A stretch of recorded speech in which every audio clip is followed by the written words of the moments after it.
बोले श्री प्राणनाथ प्यारे की जय। श्री सतगुरु महाराज की। सतगुरु श्री रामतन जी महाराज की जय। तीनों पुरी धाम की जय। सर्व सुंदर साथ की जय। बंदो सतगुरु चरण को करो सुप्रेम प्रणाम। अशुभ हरण मंगल करन धनी श्री देव चंद्र जी नाम। श्री प्राणीनाथ निज मोल पति श्री मेराज शुभ नाम।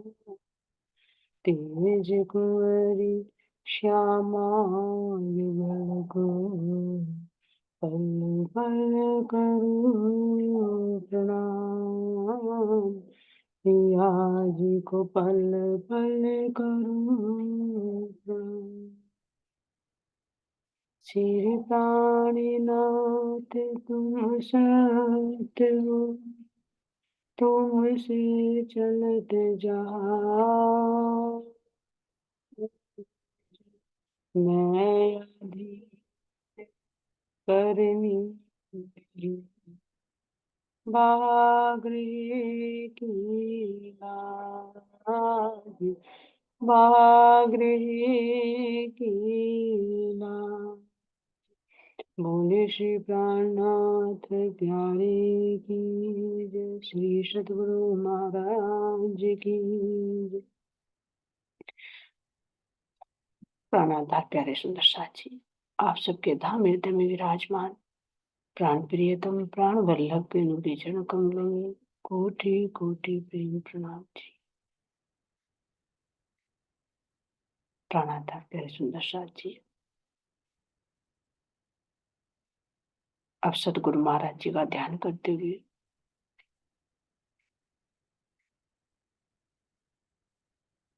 उस स्थान को प्रणाम करते हुए जहां पर मेरे धाम धनी से मेरा मिलन हुआ, अपनी चंपक बाई के चरणों में प्रेम प्रणाम करते हुए सदगुरु श्री रामतन जी महाराज उनके धाम हृदय में विराजमान मेरी श्रीदास श्री मोर सखी श्री रतनबाई जी धाम धनी के नूरी चरण कमलों में कोटि कोटि प्रेम प्रणाम। अब इन्हीं की मेहर से हम सब आत्माएं अपने धाम धनी के संग जाग कर रास लीला का आनंद लेते हैं।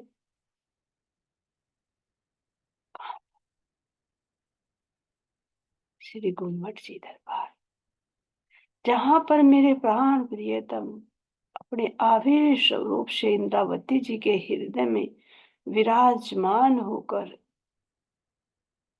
हम सब आत्माओं को आनंद प्रदान कर रहे हैं। मेरी रतनबाई सखी हम सबको जागृत करके उसी जागने के मूल मिलावा की ओर लेकर जा रही है कि चलो सखियों, अपने परम धाम के उस आनंद में रमण करे जहां पर मेरी सारी सिरमौर जागृत आत्माएं उस रस का पान कर रही है। धन्य है ऐसी भूमि, धन्य है ऐसे सुंदर साथ, धन्य है ऐसे जीव, धन्य है वे तन भी जो धनी पर कुर्बान हो गए। मैं इस दिव्य भूमि को, इस चौखट को कोटि कोटि प्रेम प्रणाम करती हूँ। कोटि कोटि प्रेम प्रणाम। और यही अर्जी करती हूँ मेरी इंद्रावती सखी, सब नियामतें आपके हृदय में विराजमान है।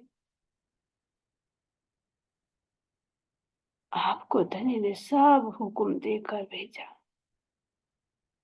हम आत्माएं आपके नूरी चरण कमलों को पकड़कर यही अर्जी करते हैं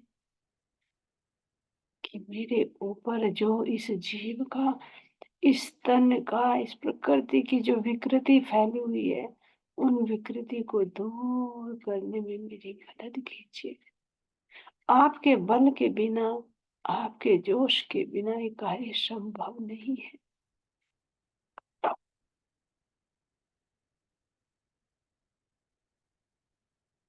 कि चरणों में बारंबार हमारी यही अर्जी है।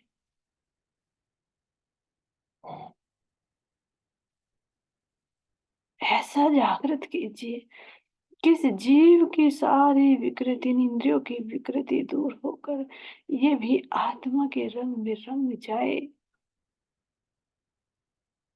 और मेरे सारे अंग जागृत हो जाए, क्योंकि मैं आपका ही तो अंग हूँ।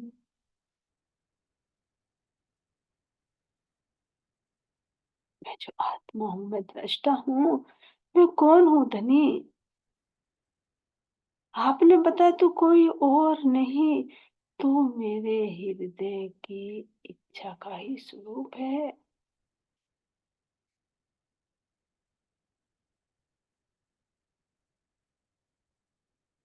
फिर मेरे गुण अंग इंद्रियां किससे कार्य करेंगे? आपके दिल के अनुसार। फिर ये इच्छा करने वाली कौन है? ये भी आपकी ही है।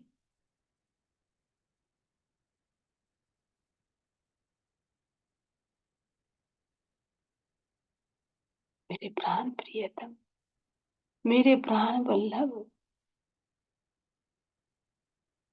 आपने अपनी ही इच्छा से, हुक्म से स्वरूप खड़ा किया, जिसमें मेरी परात्म की मैं जोड़ दी कि मैं आपकी अंगना हूँ। और हुई आपकी अंगना, आपका ही तो अंग हूँ, आपका ही तो तन हूँ।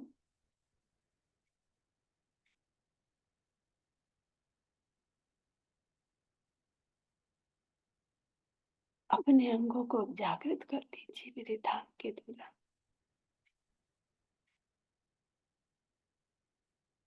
मैं अंगना हूँ तेरी, तुम धाम धनी मेरे। मैं अंगना हूँ तेरी, तुम धाम धनी मेरे। मैं लहर हूँ सागर की, तुम साहिल हो मेरे।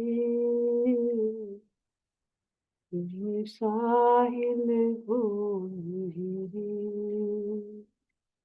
अब और ना कुछ भाई, अब और ना कुछ भाई, यही आश पूर्ण कर दे। मेरे धाम के धनी, बस यही अर्जी आपके चरणों में है कि मुझ आत्मा को जागृत कर लीजिए। जागृत होकर मैं जब खेल को देखूंगी तो आनंद ही आनंद बरसेगा। मैं धाम के भी सुख लूंगी, अपने परम धाम के उन अखंड सुखों में रमण करूंगी। तभी ये मकसद पूरा होगा जिस मकसद के लिए आपने ये खेल बनाया है।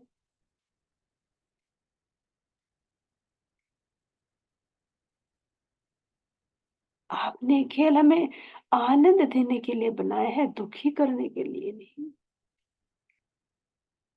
मिलन का सुख लेने के लिए बनाया है, बिछुड़ने का दुख देने के लिए नहीं।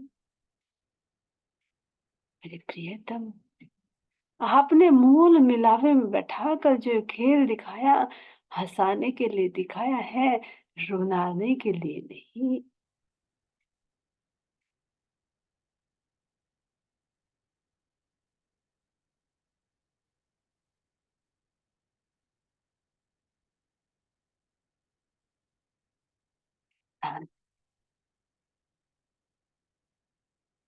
मेरे गुण अंग इंद्रियां सब में अपना वो प्रकाश डाल दीजिए, अपना वो नूर डाल दीजिए धाम के धनी।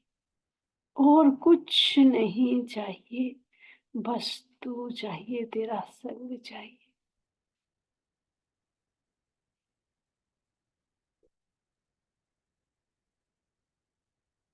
जब तू संग है तो चाहे खेल में रख, चाहे धाम में रख, तेरा साथ है तो सब कुछ है। जहाँ तू वही मेरा धाम है, जहाँ तू वही मेरी लीलाएं हैं। क्योंकि पूरा ब्रह्म धाम आपसे अलग नहीं है, वो आपके हृदय का विस्तार है।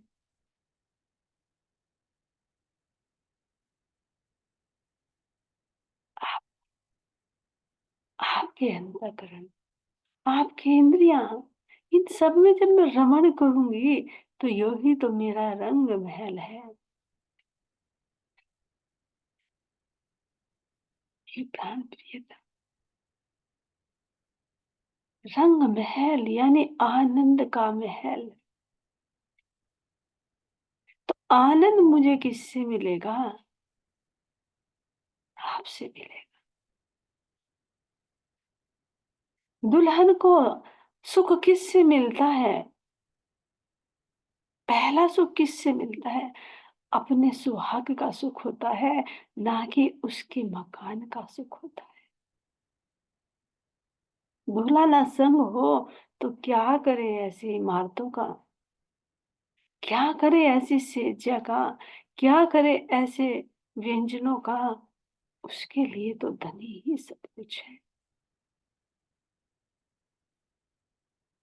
मेरे प्राण प्रियतम, आप ही तो मेरे प्राणों के आधार हो।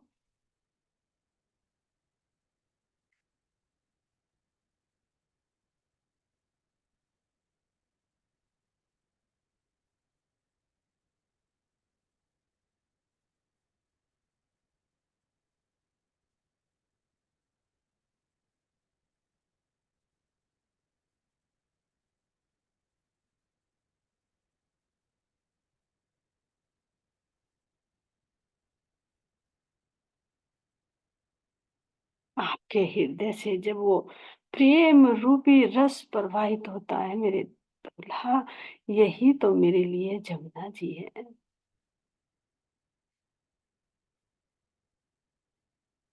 और सब सब प्रकार का रस, सब प्रकार का आनंद मिलता है। ये आपके मधुर मधुर वचन कैसे, कितने मीठे, कितने मीठे, कैसे कहें कि मिश्री से भी अति मीठे।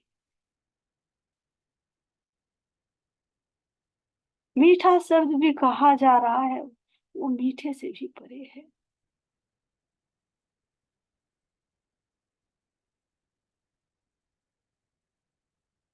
हर प्रकार की सुगंधि से युक्त।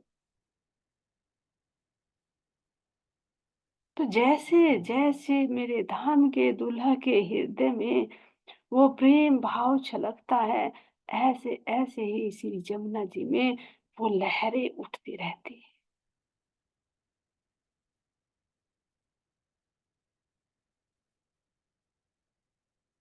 और इन लहरों में कितना आनंद आता है, वो तो हम रूह ही जानती है कैसे गिरा करते हैं।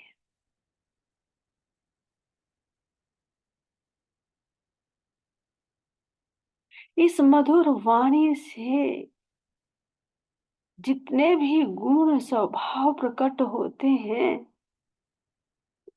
वो ही तो जल के जीव बन गए। जी, हर एक में वो मिठास है, कोई जहर नहीं। क्योंकि जैसे यहाँ की वाणी, वाणी में कितना तीखापन होता है।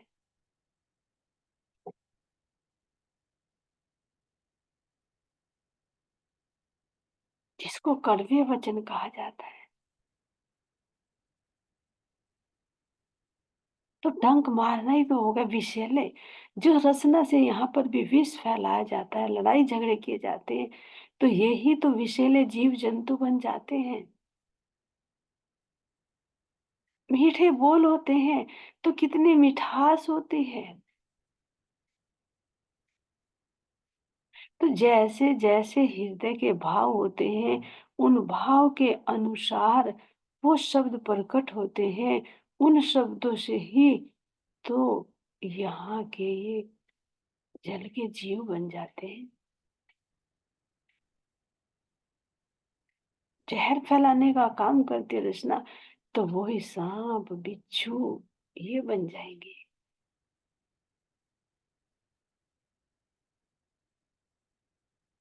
कठोरता होगी, वही कछुए मेंढक ये बन जाएंगे।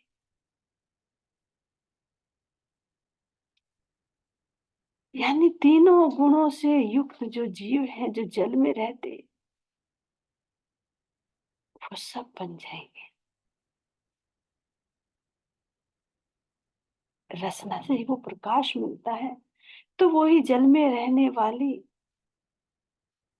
चमकीली रसीली स्टार फिश बन जाएंगी। यहाँ भाषा से ही सब जल के जीव बन जाते हैं, जिसके कारण जीव पुनः आवागमन में फंस जाता है। कुछ पिछले संस्कार लेकर आता है, वो इस जन्म में प्रकट होते हैं। फिर कुछ को इकट्ठा करता है, फिर अगले जन्म के लिए तैयारी कर लेता है। तो इस भव सागर रूपी जल के यही तो बड़े बड़े मगरमच्छ हैं, कछुए हैं, सांप हैं, जो जीव को कष्ट देते रहते हैं। यही तीन गुण रूपी भंवर है। लेकिन मैं इसके विपरीत देखूं, तो मेरे धाम के धनी के मुखार विंद से जो वाणी प्रकट होती है, उसमें कितना नूर है, कितना प्रकाश है, कितनी स्निग्धता है। तो वो स्निग्धता जो चिकनाई है, वो ही तो जेलीफिश बन जाएगी। जो नूर है, प्रकाश है, वही तो स्टार फिश बन जाएगी। जो विशालता है, वही तो बड़े बड़े मगरमच्छ बन जाएंगे। जो सूक्ष्म से सूक्ष्म है, छोटे छोटे जल के जीव बन जाएंगे। कुछ छोटे कुछ बड़े, हर प्रकार के जीव जंतु हैं।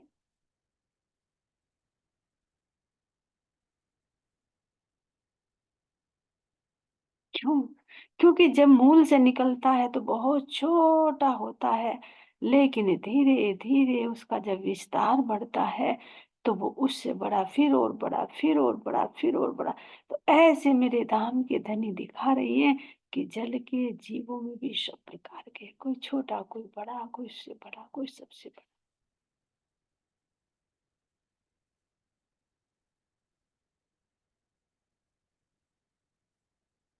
तो ये कहाँ से बन रहे हैं?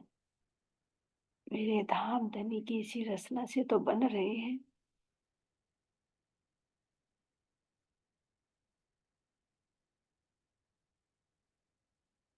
मेरे प्राण प्रियतम के अंदर से जो कटु शब्द भी निकलते हैं ना, तो वे भी हितकारी होते हैं। यहाँ की भांति नहीं कि जो कड़वे शब्द निकले वो जहर फैला देते हैं सारे संसार में। मेरे धाम धनी के अंदर से अगर, हालांकि निकलते ही नहीं, लेकिन अगर थोड़े से यहाँ लगते भी कि कटु है, तो उन कड़वे शब्द भी औषधि का कार्य करते, विष को मारते हैं, बीमारी को काटते हैं। उसी के तो प्रतिबिंब रूप में यहाँ पर भी कोई नाग है, कोई भी सांप है, उसके जहर से कैंसर का इलाज किया जाता है। तो मेरे धाम धनी के ये वचन है तो ये तो औषधि का काम करते हैं। तो भले ही सांप है, बिच्छू है, वे जहर चढ़ाते नहीं, वो जहर उतारते हैं।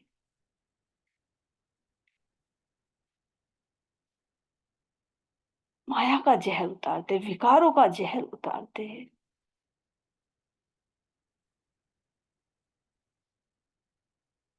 मेरे प्राण के नाथ, कहाँ तक वर्णन करें, ये आपकी रचना में ऐसा कोई गुण है नहीं जो बचा हो इससे अलग। तो जितने गुण है वो सब पशु पक्षियों के जल के रूप में ही तो प्रतिबिंबित हो रहे हैं। आपके शब्द उड़ान भरते हैं।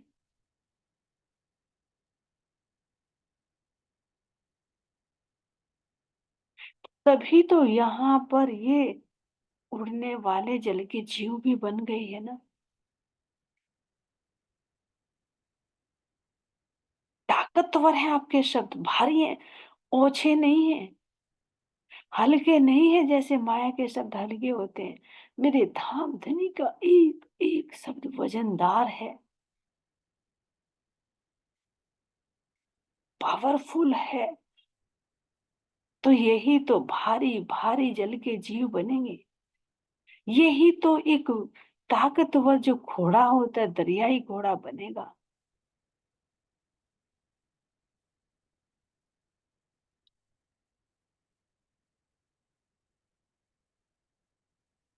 और सब रंग हैं। तो इसी तरह से तो हर एक के अंदर सारे रंग, यानी एक से ही, एक गुण से सारे रसों का आनंद लिया जा सकता है। ऐसे नहीं यहाँ की भांति है। अगर काली मछली भी नजर आ रही है ना, तो उसके अंदर भी सब रंग झलकार कर रहे हैं। इस संसार में भी देखें तो कितने सुंदर सुंदर रंग बिरंगी मछलियां होती हैं, रंग बिरंगे जीव पशु पक्षी होते हैं। तो आखिर ये प्रतिबिंब है, तो इनका मूल कहाँ पर है?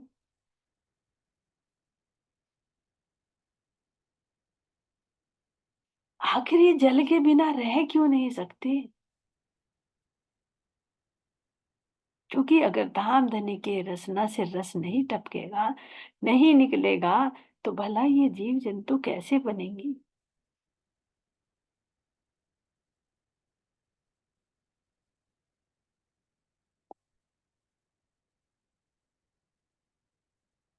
एक एक अगर मैं देखूं तो एक एक जल के जीव के अंदर इतने रंग दृष्टि गोचर हो रहे हैं कि एक तो बिल्कुल स्वच्छ निर्मल जल,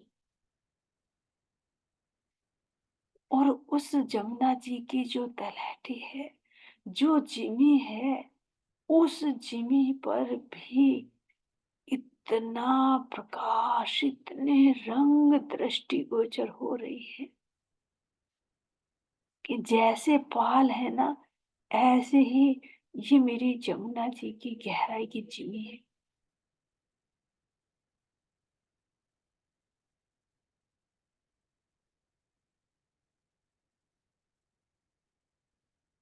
क्योंकि जल क्या है? पारदर्शी है।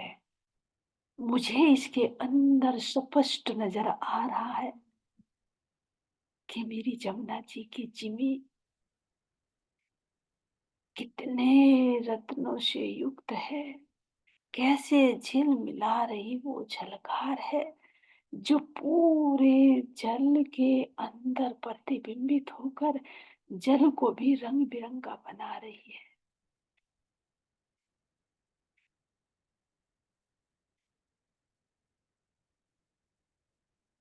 और इसके अंदर आनंद की क्रीड़ा करते हुए जल के जीव,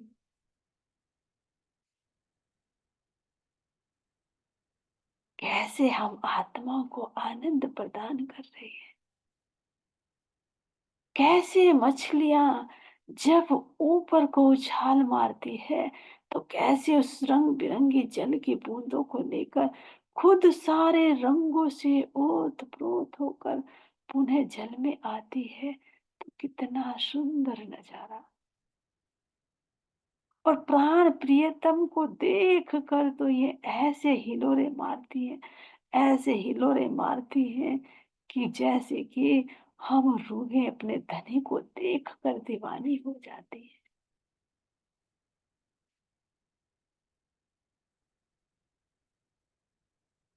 जैसे हमारे अंदर सहयोग है, हम सखियां एक दूसरे से मिलकर प्रेम से रहते, ऐसे ही तो जल के जीव भी एक एक करके, जब मेरे प्राण प्रियतम इस पाट घाट पर, इनकी सीढ़ियों पर अपने चरण रख कर बैठते हैं, तो उन कोमल कोमल चरणों को स्पर्श करने के लिए कैसे बारी बारी से जल के जीव आते हैं, और धनी को स्पर्श करके उनको निहार कर फिर जल के अंदर जाकर रसमग्न हो जाते हैं, मानो कि उन्हें उनका जीवन, उनका प्राण मिल गया हो।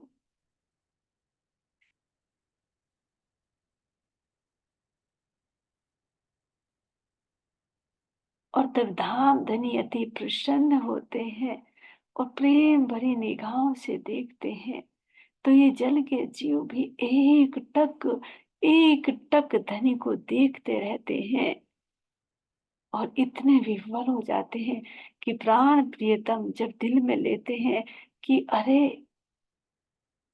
चलो मगरमच्छ के पीठ पर सवारी करें, तो वो सब रंगों से ओतप्रोत, क्या वर्णन करे, इस मगरमच्छ के अंदर सब रंग प्रकाशित हो रहे हैं। एक एक एक एक रोम रोम जिसके अंदर से मानो हीरे जवाहरात मोतियों की झलकार निकल रही। इस पर जब अपने प्राण प्रियतम चरण कमल रखते हैं, तो ये मगरमच्छ कितने कितने नम्रता से अपने सर को झुकाता है, और जब प्राण प्रियतम इस पर चलकर बैठते हैं, तो ये फूला नहीं समाता, ये इतना विशाल हो जाता है कि हम सब रूहें इस पर बैठकर ऐसा लगता है मानो नौका विहार कर रहे हो। और जब हम सब इस पर बैठते हैं, तो जल के जीव सब कोई बड़ा हो चाहे छोटा, आगे पीछे चलकर सब जैसे कि पूरी सेना की सेना निकल रही हो। जल के जीव ही नहीं, पेड़ों पर रहने वाले, हवा में उड़ने वाले, थल पर रहने वाले जीव भी इस जल के अंदर ही प्रवेश कर जाते हैं, क्योंकि यहाँ ऐसा प्रतिबंध नहीं है काल माया जैसा कि थल पर रहने वाला जल में नहीं जा सकता और जल में रहने वाला उड़ नहीं सकता, या उड़ने वाला जल में नहीं रह सकता। धामधनी ने बात क्लियर कर दी कि घोड़े पर राखत है आकाश में उड़त। जब यहाँ के घोड़े के भी पंख होते हैं, वो आकाश में उड़ सकते हैं, तो वो क्या जल में नहीं रह सकते? उसका भी थोड़ा सा नमूना मेरे धाम के धनी ने हमें समझाने के लिए इस काल माया में डाला है कि ऐसे ऐसे भी जीव होते हैं जो थल पर भी रह लेते हैं, जल में भी रह लेते हैं। सांप है, कछुआ है, केकड़ा है, मगरमच्छ है, वो आराम से जल में भी रह लेता है, मेंढक है और थल में भी रह लेता है। आखिर जब यहाँ पर ये व्यवस्था हो सकती है, तो ये तो मेरा परम धाम है।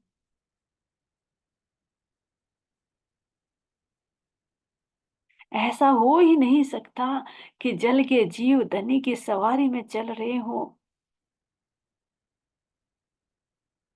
और जल के ही सब ढोल नगाड़े बाजे लेकर कैसे जल के अंदर धनी की सवारी निकालते हैं।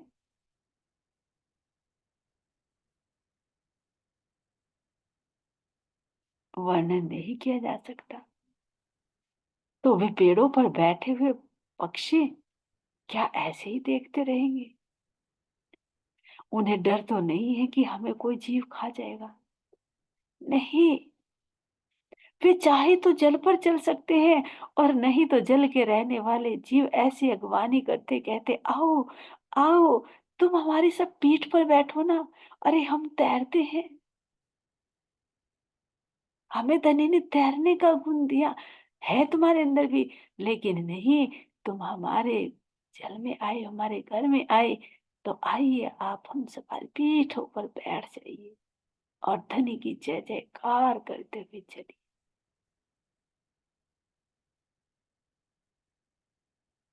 वो क्या नजारा है! जल के चाहे छोटा हो चाहे बड़ा, जितने भी जीव हैं, सबके ऊपर किसी के मोर, किसी के तोता, किसी के मैना, किसी के बंदर, किसी के लंगूर, ऐसे सब छोटे छोटों के ऊपर छोटे, बड़ों बड़ों के ऊपर बड़े।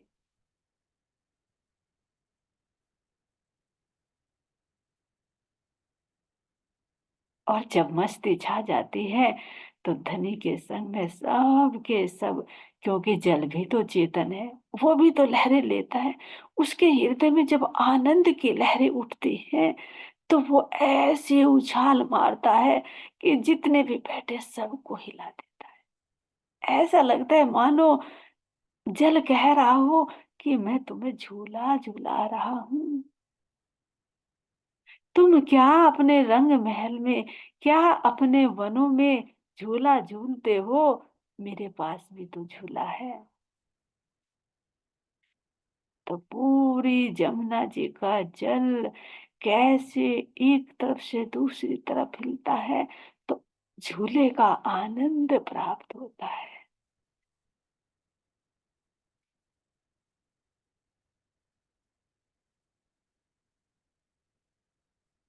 और जिसमें हम सब सखियां अलग अलग भी, जैसे पशु पक्षी बैठे हैं ऐसे ही हम इन जल जीवों के ऊपर सवारी कर रहे हैं। और जब सब के सब एक साथ हिलोरे लेते हैं तो कितनी हंसी ठट्ठी का माहौल बन जाता है।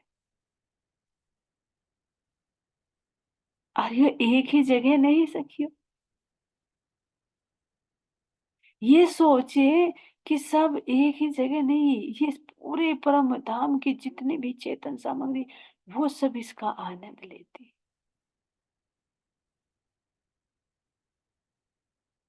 यहाँ की बुद्धि से मेरे धाम को नहीं समझा जा सकता।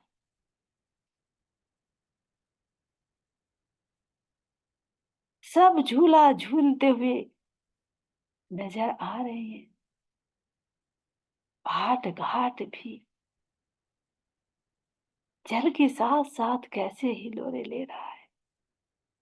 यहाँ तक कि जमुना जी का जो जल है, वो जब पाल से टकराता है तो पाल भी उस आनंद में हिलोरे देने लगती है। और पाल से लगे हुए जो हमारे सात वन है, वो भी हिलोरे ले रहे हैं। तो जो झूले हैं वो स्वतः ही हिल रहे हैं।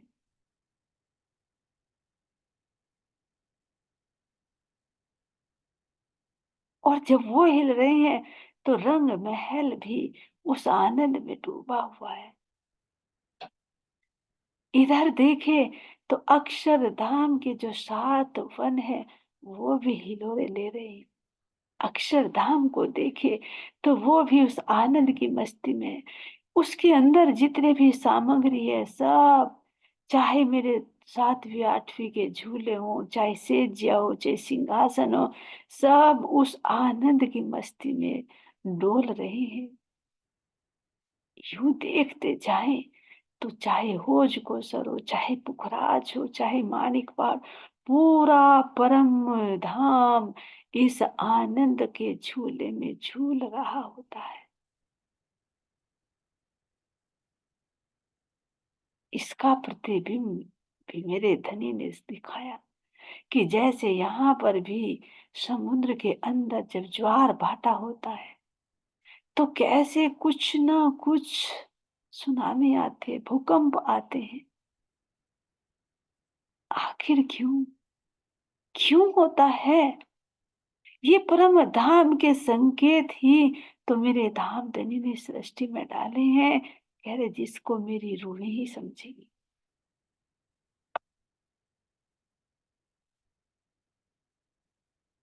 क्योंकि सिर्फ इस आनंद की मस्ती में मस्त है। कोई भी इस आनंद से अलग नहीं रहना चाहता। कैसे?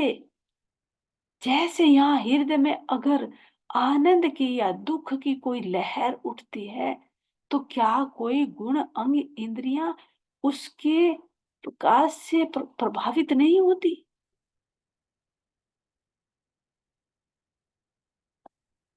क्या कोई सा अंग ऐसा बचता है जो इसके रस से अनभिग हो? नहीं, सबके ऊपर इसका प्रकाश पड़ता है। तो जब इस द्वैत के शरीर में ऐसा हो सकता है, इस द्वैत की भूमि पर ऐसा हो सकता है, तो मेरी परम धाम की तो अखंड और अद्वैत की भूमि है। उसमें क्या संभव नहीं है?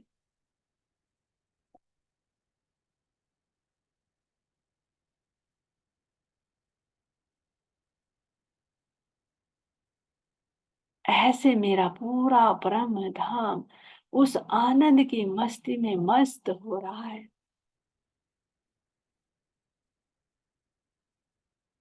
ये मेरे धाम के धनी, मेरे प्राणों के प्रियतम, जब आपके हृदय में ये रस है तो आपके कौन से अंग में वो रस नहीं होगा?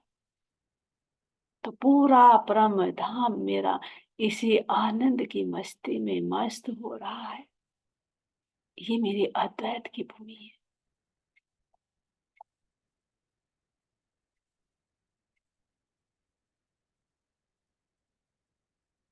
ऐसे मेरे प्राण प्रियतम, जब आप अपनी अंगनाओं को अपने हृदय से लगाओगे, अपने दिल में लोगे, तो आपके दिल में ही तो मेरा परम धाम है।